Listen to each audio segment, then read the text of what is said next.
hoping and praying. Ooh, we got a grail on the first turn. What did we get? A Vanillite special illustrated card, probably $6-7.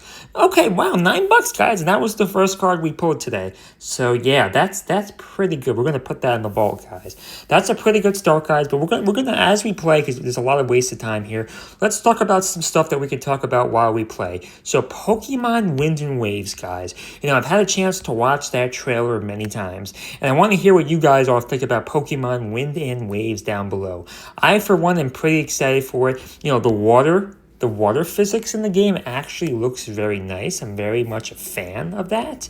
So I think the water physics and the beauty of the water, I think it's going to be very, very nice. I think it's going to be a huge graphical improvement over previous games, right? That's what I think, in my opinion.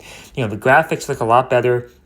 You know, the starting Pokemon also look pretty good. You know, Brawlette, Poundbon, and Jequile. Yeah, these names are weird, bro. These names are weird. But, you know, I'm probably going to go with the fire guy, which is the, what's the fire guy's name? Poundbon, right? Yeah, Poundbon. He looks like the best one of the three. I'm going to probably go with him. He looks pretty cool. So, yeah, let me know down below what you guys think. But that seems to be the consensus, too. About 25 Pokemon were discovered so far in the trailer. Mostly Gen 1, which is nice. I love Gen 1 in the boat. I mean, who doesn't love Gen 1? You can't, even if you didn't grow up with Gen 1, you have to admit Gen 1 was the best. You really can't say it otherwise. So, you know, that's pretty cool.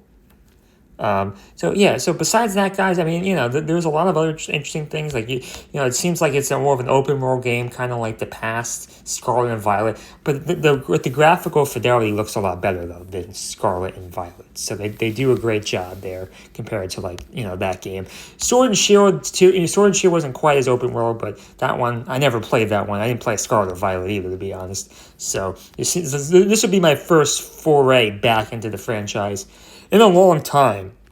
Since X and Y. That was the last time I played, was X and Y.